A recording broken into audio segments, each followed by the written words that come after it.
welcome to my channel. My name is Ashley, and if you're new here, I make content for Christian singles. If you were able to watch my last video, I was talking about preparing for your future husband, and as I was praying about it, I just felt led to kind of continue with that series, and we'll see how far I get into it. One of the things that I did want to share today was just preparing with your time and just some things that I've personally been convicted of.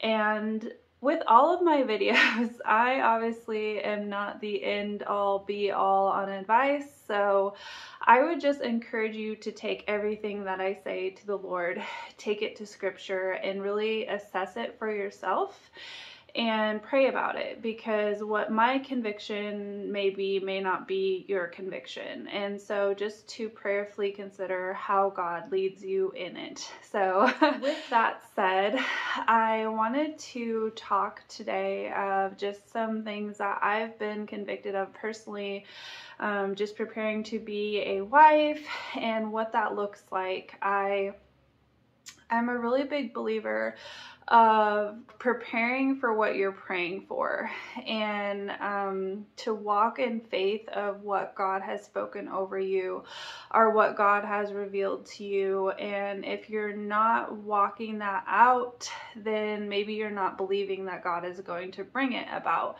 So I definitely want to be someone who's walking in faith, believing that God is going to bring it. And one of the things that I'm walking in faith for is a future husband. Not only a future husband, but a man who truly loves the Lord and who can lead me spiritually. If you want to know what that looks like, you can go through my last couple of videos. So making time for your future spouse, what does that look like?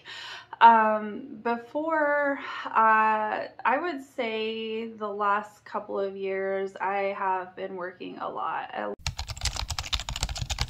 hours. And just through that, I have really limited my free time. I have really worked on building like a savings and just preparing myself financially. And with that, I just had very little time for anything extra in my life because I was so focused on working. And as I was praying for a future spouse, the Lord just really convicted me, like, if I brought someone into your life, would you even have time for that person? Like, would you be able to invest into them? And as I was praying about it, our pastor has this thing that he always says, to put yourself in the place of most potential. And what that means is just being someone who says yes to the Lord instead of saying no right away. Obviously, we can't always say yes to everything, but he talks about how he had this trip, and it was a last minute trip where someone had canceled, and someone had called him up and said, hey, all expenses are paid. We had someone cancel last minute. All you'll have to pay for, I think, is like some type of deductible, which it wasn't that much money. And so he asked his wife and she said yes. So it was like an overseas trip, and they ended up seeing like things that they would have never been able to see in their lifetime because he had said yes to this trip. And he was just saying how there's so many things within our lives that we could have just amazing experiences in, but because we're unwilling to like take a risk or unwilling to say yes, that we lose potential things that could have been a blessing into our lives.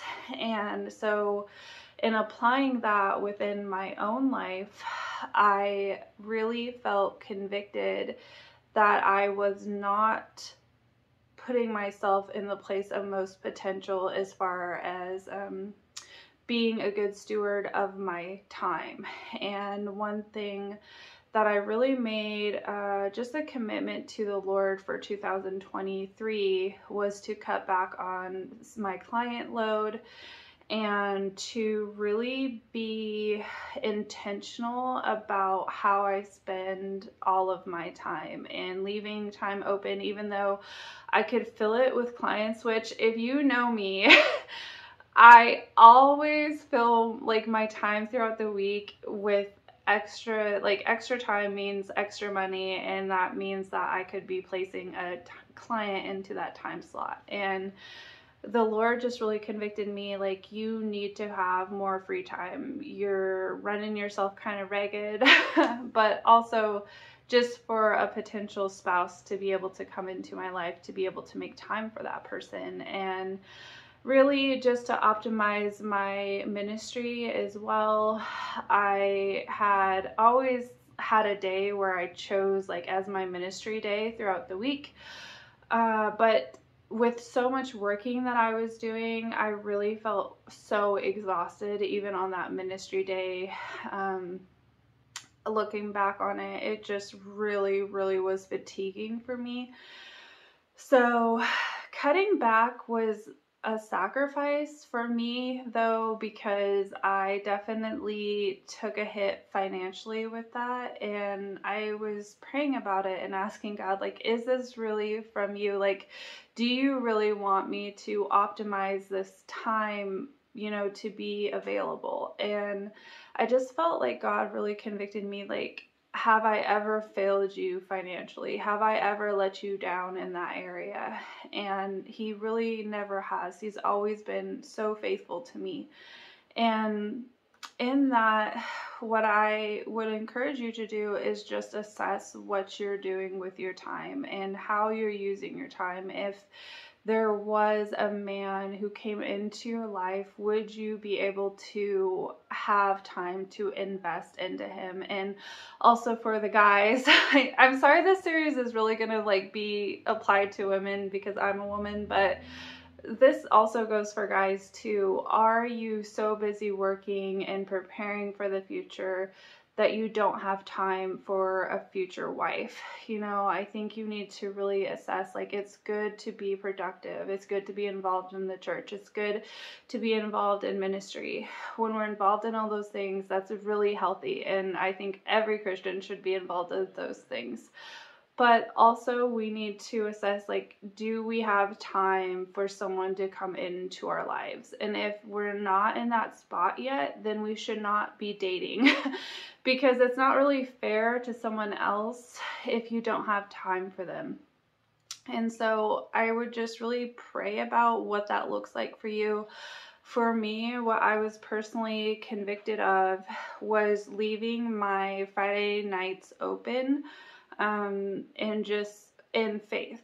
So I'm leaving my Friday nights open in faith that God is going to bring a future spouse, someone who I can spend my Friday nights with. And like, that was a really big faith step for me. That was not an easy decision. That was not something that I was just like, oh yeah, this is going to be super easy. It's been hard. It's been something where I've had to sacrifice. It's been where I'm, thinking of the potential money that I could be making and be like, God, is this really, what you want me to be doing? And over again, God just keeps coming back and saying, do you trust me with this? Like, can you trust that as you sacrifice these things, that I will bring it about for you? And I definitely want to caution you, like, I think it could go way the other way, in like an unhealthy way where you're not doing anything with your free time. And I'm not like that. Like, I'm very like a planner, goal person. So, but if you are that type of personality where you just are not filling your extra time with anything, then that's also like not in a healthy place either, because when you go into a relationship, you're going to have things that you're a part of and that feed you emotionally and spiritually. And if you're just, relying on this person coming into your life to fill every spot of your life that is lonely, then that is not healthy either. So there's a healthy balance there of where you're involved in your church, you're involved in ministry, you're involved into investing into other people's lives, but you're also leaving room for someone to come into your life. And for me, like I said, it was Friday nights, and Saturdays. I definitely have a Saturday a month where I devote that Saturday to just ministering to the young adults around me. And that's worked really well. And I also go to a young adults thing on Saturday nights. But if I did have someone come into my life, you know, working around that schedule to make sure that they feel loved and appreciated, and that I'm intentional about my time to also prioritize that person. Because if you are looking into marriage, you know, that's a big shift from being single and having all your time to invest in another person or into your church. And it's just, you know, bringing someone into your life to also invest time with them as well. And I would just pray about what that looks like for you.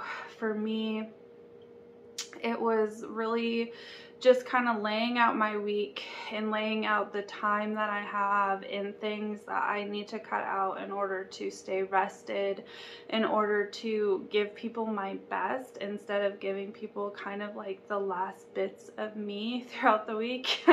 I want to be a blessing to my future spouse. I want them to know that I prioritize them, that I love them, that I appreciate them. And whoever that person is, to know that I have been praying and preparing for them to be a blessing. And so that's just the first part of the series, and I probably next week will talk about preparing financially, so be excited about that. And I just pray that your day is blessed, and thank you for watching.